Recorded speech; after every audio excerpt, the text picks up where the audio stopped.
Esta es la imagen del espeluznante relato del agresor de la joven influencer Catalina Gutiérrez, quien durante el juicio no dudó en recrear con escalofriante frialdad la maniobra que utilizó para acabar con su vida. Un testimonio macabro que dejó helados a todos los presentes y reavivó la indignación de un país entero.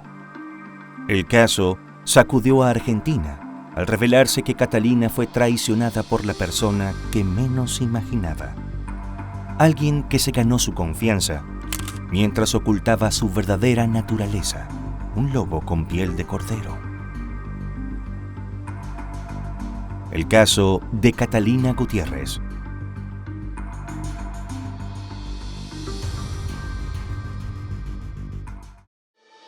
¿Cuál es el límite de la maldad humana que lleva a los humanos a cometer los más atroces actos contra su propia especie? ¿Qué pasa en el cerebro de las mentes más malignas? Todas estas interrogantes nos han quitado el sueño por años. Y ahora, analizando y llevando a tu pantalla los más impactantes casos de la historia, queremos encontrar las respuestas. En Detectives Criminales, 3 veces por semana te haremos conocer las más perturbadoras historias para que tú mismo puedas contestar esas interrogantes. Mi nombre es Levi y te doy la bienvenida a un video más.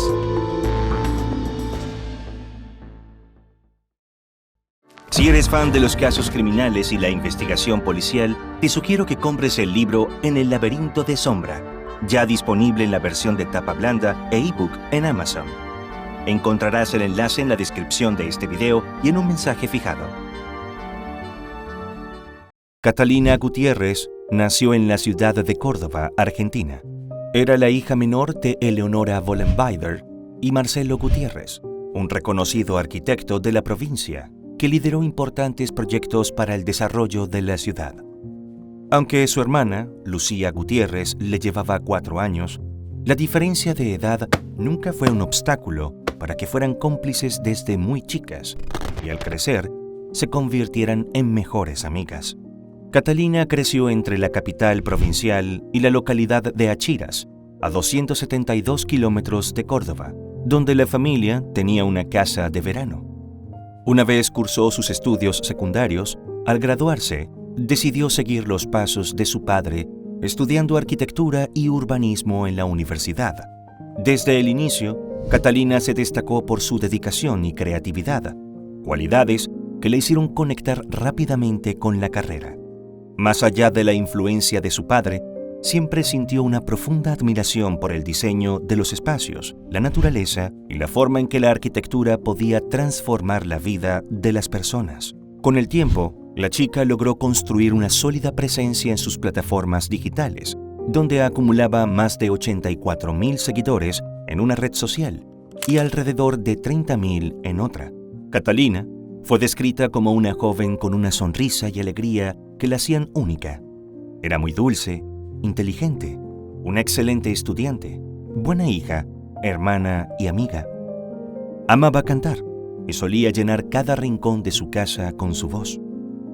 A los 21 años, Catalina estaba de novia con Ezequiel García, un compañero de facultad a quien sus padres conocían y en quien confiaban plenamente. Tenían una relación sana, llena de complicidad y momentos divertidos que solían compartir también en sus redes. Sin embargo, aquella vida de sueños y felicidad que Catalina había construido se desmoronó de la manera más inesperada.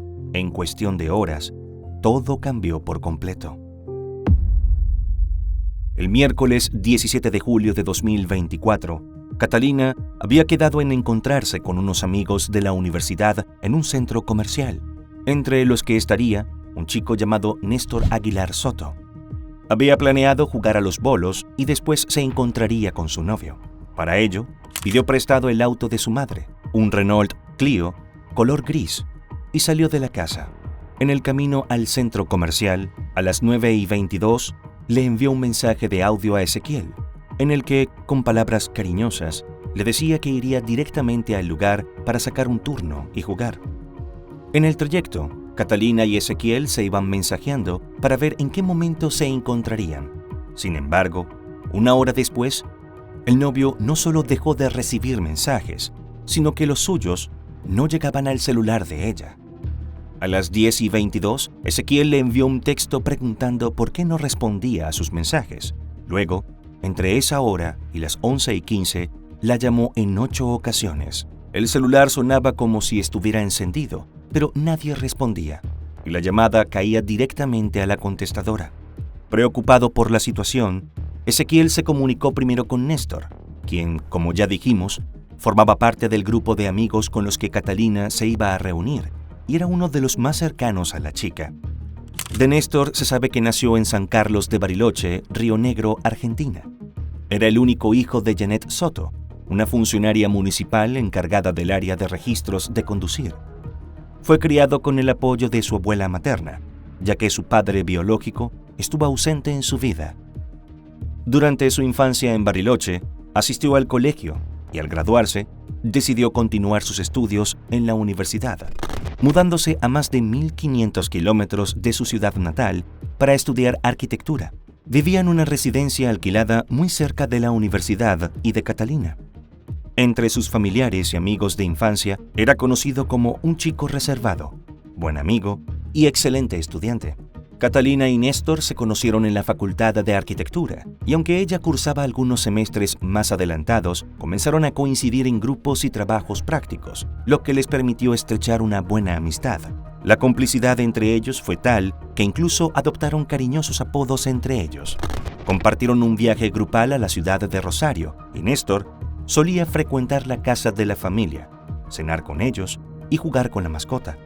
Volviendo al día de los hechos, cuando Ezequiel llamó a Néstor para preguntar por Catalina, él le respondió que no la había visto y que, al parecer, ella lo había dejado plantado nuevamente. La chica le había dicho que se encontrarían en el centro comercial, donde él la estuvo esperando. Sin embargo, como ella no apareció, él decidió regresar a su casa. La preocupación de Ezequiel fue en aumento, por lo que decidió comunicarse con Eleonora, con la esperanza de que ella tuviera alguna noticia. Pero no fue así.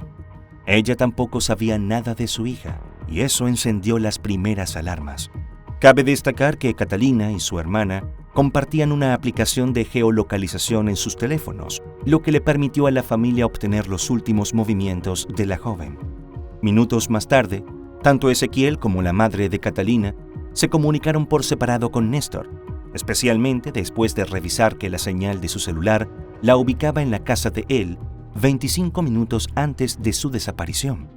Ante la incertidumbre, Ezequiel le pidió que se acercara a la esquina de su casa y verificara si el auto de Catalina seguía allí estacionado. Pero a partir de este momento, se comenzaron a tejer una serie de mentiras y enredos que colocaron a Néstor en el ojo de la sospecha del novio. Ezequiel no pudo quedarse de brazos cruzados y salió en su auto a recorrer la zona. A las 11:29 llegó a la casa de Néstor y en ese momento ambos jóvenes emprendieron juntos la búsqueda. Paralelamente, al ver que el tiempo pasaba y Catalina seguía sin responder, la familia decidió acudir a la policía y radicar la denuncia. A las 11:43, una actualización en el teléfono celular de Catalina la situaba extrañamente fija en una calle en la zona sur de la ciudad de Córdoba. Para sorpresa de la familia, se trataba de un lugar que nada tenía que ver con la vida social de Catalina ni con los lugares que solía frecuentar. 30 minutos después, las autoridades finalmente localizaron el automóvil abandonado en un descampado. El vehículo estaba parcialmente quemado, y lo que encontraron dentro dejó a todos en shock. El cuerpo sin vida de Catalina estaba tirado en el asiento trasero. A simple vista, no se observaron heridas de arma de fuego ni signos evidentes de violencia, pero la hipótesis de un robo fue descartada de inmediato, ya que ninguna de las pertenencias de valor de la joven había sido llevada. Las primeras líneas de investigación apuntaron a un posible crimen de género, sugiriendo que el autor del hecho intentó incendiar el vehículo para borrar la evidencia, pero no logró cumplir su objetivo. Cuando los padres de Catalina recibieron la devastadora noticia, la incredulidad y el dolor fueron indescriptibles. En un primer momento, las palabras les faltaron. No podían comprender lo que estaba ocurriendo, especialmente porque Catalina era una joven llena de vida, con planes y sueños por cumplir. Su madre, Poco o nada pudo procesar la noticia mientras su padre permanecía en shock, buscando respuestas que no llegaban. La hermana de Catalina, profundamente afectada, luchaba por asimilar la tragedia, mientras, unida en el dolor de sus padres, enfrentaba el vacío sin poder creer que su hermana ya no estaría entre ellos. El hecho conmocionó a todos. La sorpresa y el dolor se apoderaron de Ezequiel cuando Lucía le informó por teléfono que Catalina había perdido la vida de una manera extraña. Mientras tanto, los amigos que habían estado buscándola trataban de comprender cómo algo tan terrible pudo haberle ocurrido a alguien tan cercano. En las primeras horas de la investigación, familiares y amigos fueron interrogados por la policía en un intento por reconstruir los últimos minutos de vida de Catalina. Sin embargo, hubo un testimonio que llamó la atención de manera particular. Néstor, el supuesto mejor amigo de la joven y quien, según los registros, estaba relacionado con la última ubicación conocida de ella antes de que fuera encontrada sin vida. De acuerdo con los registros policiales, durante el interrogatorio, Néstor mostró signos evidentes de nerviosismo y confusión. En sus primeras declaraciones, no estaba seguro de qué aplicación de transporte había utilizado para regresar a su casa y consultaba constantemente su celular, como si buscara respuestas en él. Tras negar inicialmente haber visto a Catalina, se contradijo varias veces y finalmente admitió que sí se habían reunido. Sin embargo, tampoco pudo dar una respuesta clara sobre el horario en que se había encontrado con ella. Alrededor de las 2 de la madrugada, cuando nuevamente le preguntaron por el horario en que había regresado a su casa, Néstor comenzó a llorar. Se agarró la cabeza y se quebró. Con una expresión de desesperación, sus siguientes palabras fueron: «Me arruiné la vida. Yo la maté». Sin la presencia de ningún abogado, Néstor confesó el crimen. Inmediatamente, el caso quedó en manos de la Fiscalía, que ordenó a la División de Homicidios de la Policía realizar las pericias correspondientes, y Néstor quedó imputado por homicidio simple a la espera de las indagatorias. Las reacciones fueron inmediatas, y la noticia se extendió rápidamente, conmocionando a la población de Córdoba y a todo el país. Los padres de Catalina quedaron completamente impactados al conocer que el criminal era el mismo amigo que había estado muchas veces en su hogar. Aquella persona a quien le abrieron las puertas de su casa, quien había compartido tantas cenas y momentos familiares. Con el corazón destrozado, la madre de Catalina recordó cómo, en un gesto de consuelo, Néstor la abrazó cuando la noticia del fallecimiento de su hija le desgarraba el alma de dolor. Nunca imaginó que esa misma persona, que se había ganado su confianza, terminaría siendo el verdugo de su hija.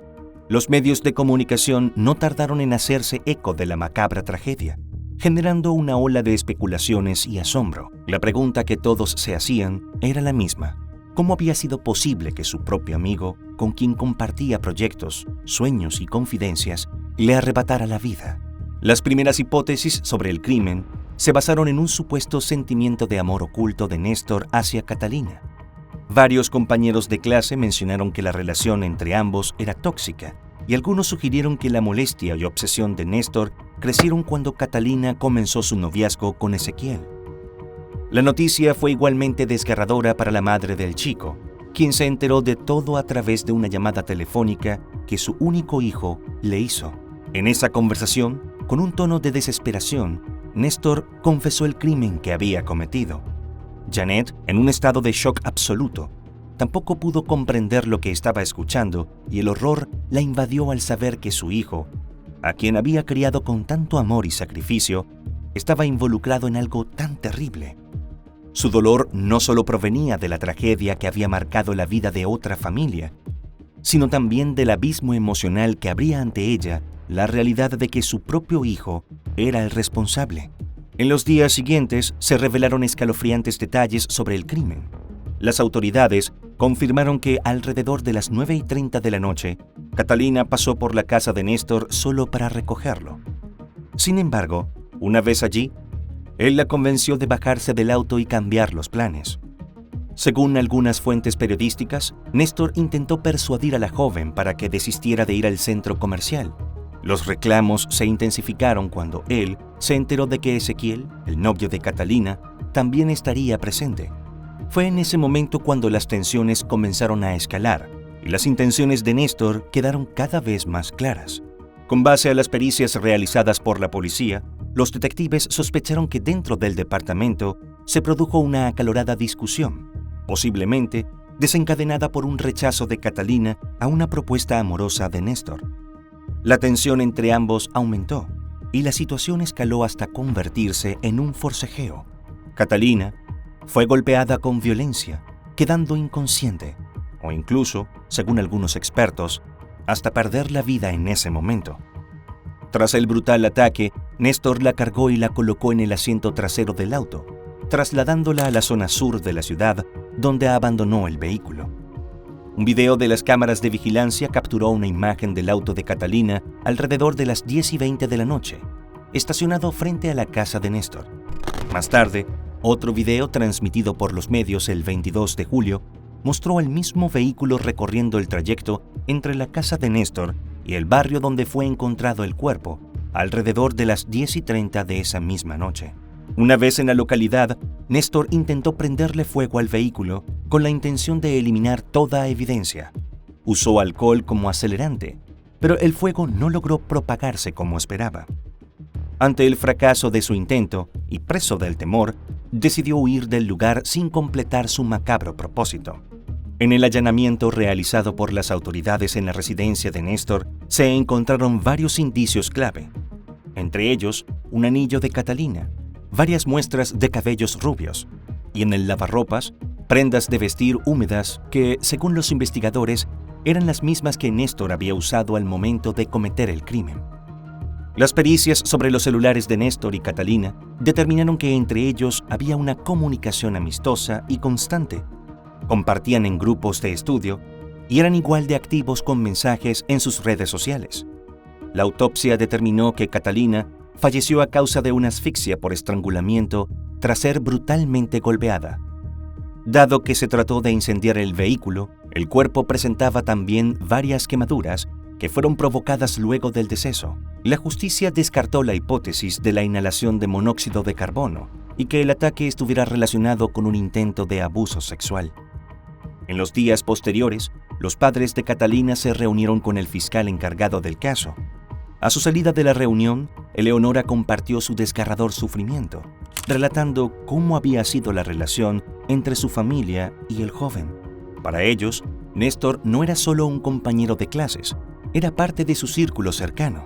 Habían compartido asados, cenas y en muchas ocasiones, Eleonora misma lo llevó hasta la universidad.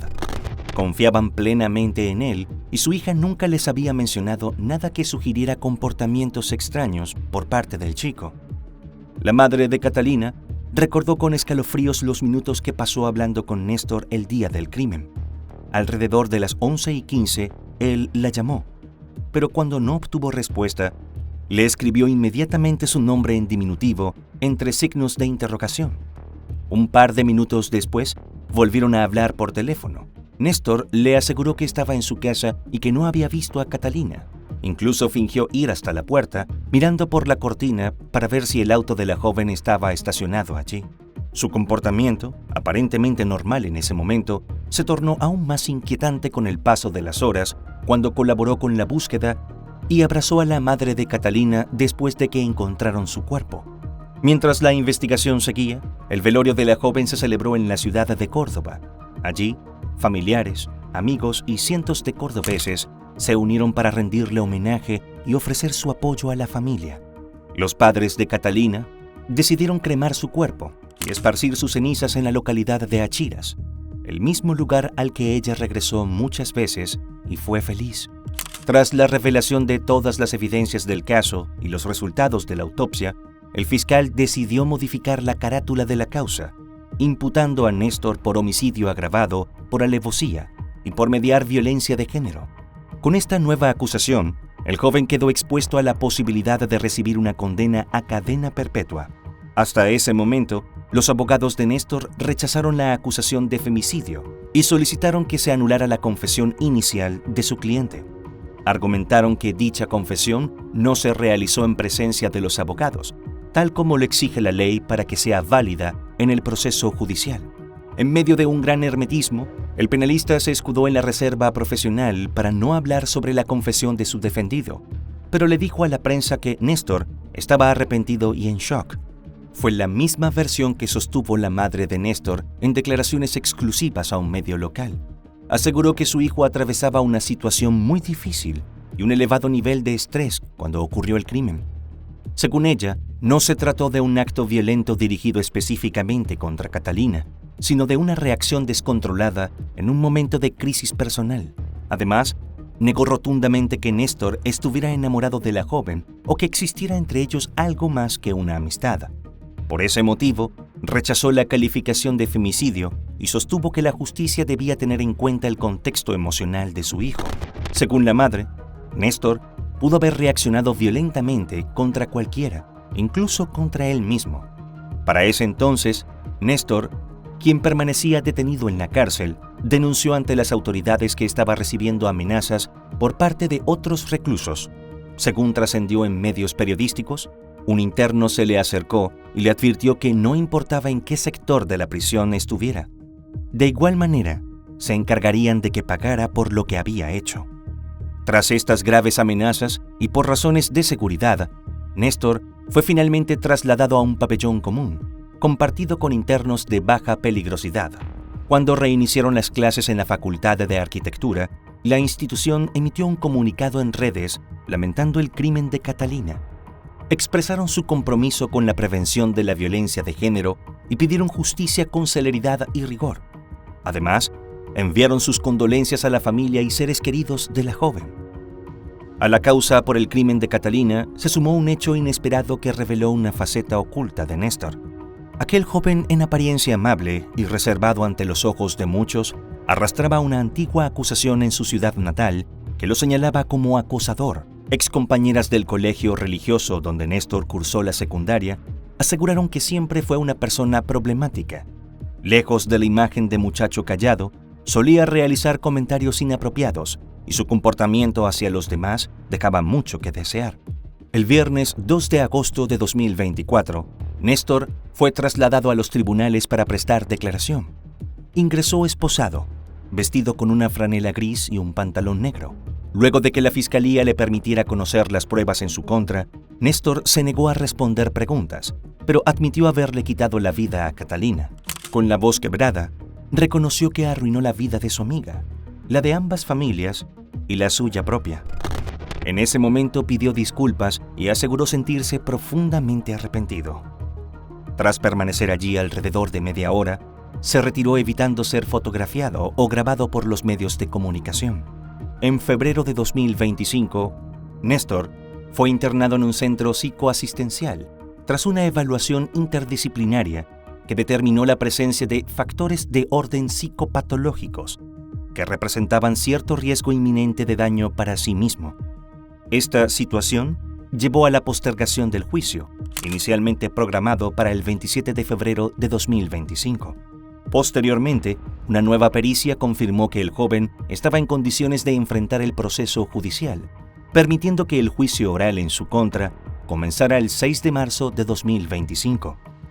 Desde el inicio, el fiscal sostuvo que el acusado le había arrebatado la vida a Catalina para encubrir las agresiones previas. Insistió en que se trataba de un acto de violencia de género y calificó a Néstor como un lobo con piel de cordero, señalando la duplicidad de su comportamiento. Por su parte, la defensa, encabezada por un nuevo abogado, argumentó que no se trataba de un femicidio, sino de un homicidio simple. Según su versión, no existía violencia de género, ya que no hubo un enamoramiento ni una relación sentimental entre los involucrados, lo que reduciría la gravedad del crimen y, por ende, la pena a una menos severa. Durante las audiencias, se presentaron pruebas y testimonios que detallaron la mecánica del crimen. Entre ellas, la médica forense que realizó la autopsia al cuerpo de Catalina, quien reveló detalles impactantes sobre cómo perdió la vida. Indicó que Catalina presentaba hematomas en el lado izquierdo de la cabeza, afectando el ojo, la ceja, la sien y la mejilla, lo que sugería que fue golpeada en esa área. Además, tenía marcas en las muñecas que indicaban que había sido atada y signos de haber sido amordazada. La causa de la muerte fue determinada como asfixia con un lazo que no fue encontrado. Los peritos también señalaron que todas las lesiones ocurrieron en un período de tiempo cercano, lo que indicaba un ataque continuo y violento. Las evaluaciones psicológicas y psiquiátricas fueron fundamentales para comprender el perfil de Néstor y las circunstancias que rodearon el crimen. Los informes descartaron que hubiera actuado bajo un estado de emoción violenta en el momento del hecho. Los peritos definieron al chico como una persona con características obsesivas, narcisistas y egocéntricas. Incluso un aspecto que fue comentado por los periodistas durante todo el desarrollo del juicio fue la sonrisa siniestra que Néstor mostró durante los días que estuvo sentado en el banquillo de los acusados. Ezequiel ofreció un testimonio que arrojó luces sobre la compleja relación entre Catalina y Néstor. Describió ciertas actitudes del muchacho que consideraba tóxicas. De hecho, recordó episodios en los que Néstor mostró celos y se ofendía si Catalina no asistía a encuentros que él organizaba, llegando incluso a recriminarle en la universidad por no pasar tanto tiempo juntos desde que ella comenzó su relación de noviazgo. La sala permaneció en silencio mientras Ezequiel relataba las últimas conversaciones que tuvo con Catalina y la angustia de los momentos posteriores a su desaparición. Describió con dolor cómo buscó desesperadamente a su novia, recorriendo las calles en compañía del mismo agresor, quien permanecía a su lado con una calma inquietante, mientras él ignoraba la verdad oculta tras su rostro. Durante los días que duró el juicio, la sala estuvo llena de familiares y amigos de Catalina, quienes se presentaron con franelas blancas que llevaban un mensaje de reclamo por justicia. Varios de esos amigos, que también fueron llamados a declarar, describieron la relación de Néstor con Catalina como conflictiva y desgastante. Néstor declaró en la sexta audiencia del juicio uno de los momentos más duros y difíciles del proceso, donde la sala se llenó de una mezcla de expectación y morbo, pues se esperaba que finalmente él revelara más detalles que pudieran arrojar luz sobre el crimen. El joven relató la discusión que tuvo con Catalina, la cual, según su versión, comenzó cuando ella llegó a su vivienda y le reprochó, supuestamente, no haberla invitado a una reunión con amigos mientras él terminaba de arreglarse para salir a ese encuentro. Recordó que en ese momento él se enojó, le respondió de manera grosera y fue entonces cuando ella lo insultó y le dio una cachetada. La situación escaló rápidamente y terminaron ambos en el suelo luchando. En la declaración, cargada de detalles escalofriantes, dijo que la golpeó, que le pidió perdón y que después le quitó la vida con una maniobra conocida por el nombre de mataleón. Incluso la representó con su abogada y luego la repitió en el piso, mientras los presentes observaban en silencio, impactados por la crudeza de sus palabras. En otro tramo de su declaración, le pidió perdón a Catalina y a su familia y sostuvo que estaba arrepentido desde el día cero, pero para defenderse aclaró que era un homicida y no un femicida. Néstor reconoció que siempre supo a lo que se enfrentaría, pero que la noche del crimen prefirió guardar silencio para no enfrentar a los padres de Catalina. También confesó que se sintió sucio cuando la madre de la chica lo abrazó y consoló. Medios periodísticos relataron que durante el desgarrador testimonio, Eleonora no dejó de mirar a Néstor a los ojos, transmitiéndole todo su dolor y furia. Su mirada se mantuvo fija y desafiante, buscando respuestas que jamás llegarían. Mientras tanto, el padre optó por mirar hacia otro lado, incapaz de soportar el peso de la presencia del joven que le arrebató a su hija. En el último día del juicio, la madre de la chica ofreció declaraciones conmovedoras y dolorosas, y dirigiéndose directamente a Néstor, le dijo que no lo perdonaba, pues su hija estaba en un cajón por culpa suya. Algo que me queda grabado en la mente, yo que te escucho hablar. Yo tenía una vida perfecta, ahora estoy en una cárcel de 2x2, de 4x4. ¿Sabes dónde está Catalina? En un cajón está Catalina. Ahí está mi hija, por culpa tuya. El muchacho, con la vista baja, evitó cruzar miradas con ella. Al cierre del juicio, el fiscal presentó su alegato final, afirmando sin lugar a dudas que Néstor sentía algo más por Catalina y que estaba enamorado de ella. Para respaldar su teoría, mostró una serie de anotaciones que el joven había guardado en la aplicación Notas de su celular. Para el fiscal, estaba claro que existía un binomio de superioridad y dominación. en el cual Néstor era quien ejercía el control. Según su argumentación, el acusado no solo había arrebatado la vida de Catalina, sino que también había usado su posición de poder y confianza en ella para manipularla emocionalmente. El 19 de marzo de 2025, un jurado popular declaró a Néstor culpable de los cargos presentados por la Fiscalía, que había solicitado la pena máxima. Los jueces, luego de deliberar, lo condenaron a prisión perpetua. Un homicidio que se cometió para lograr la impunidad. Y la ley, para cada una de estas agravantes, la única pena posible que prevé es la pena de prisión perpetua, y esta es la pena que imponemos a Néstor Aguilar Soto. Tras conocerse la sentencia, la familia y amigos de Catalina manifestaron su dolor y su lucha por justicia. Lucía, su hermana, compartió un emotivo mensaje en redes sociales, recordando la sonrisa y la alegría de Catalina y expresando lo vacía que se sentía sin su presencia. Por su parte, su madre aseguró que ninguna sentencia sería suficiente para reparar el vacío dejado por su hija. Este caso, tan desgarrador como impactante, ha dejado una huella profunda en todos los que conocieron a Catalina y en toda la sociedad. La justicia habló, pero el dolor de la pérdida de una vida joven y llena de sueños persiste. La condena a Néstor refleja el reconocimiento del crimen, pero también nos recuerda la importancia de seguir luchando contra la violencia de género en todas sus formas. Y bueno, hasta aquí un caso más. No te olvides antes de irte de dejar tu me gusta y suscribirte si este contenido te ha parecido interesante. Hasta otro episodio más de Detectives Criminales.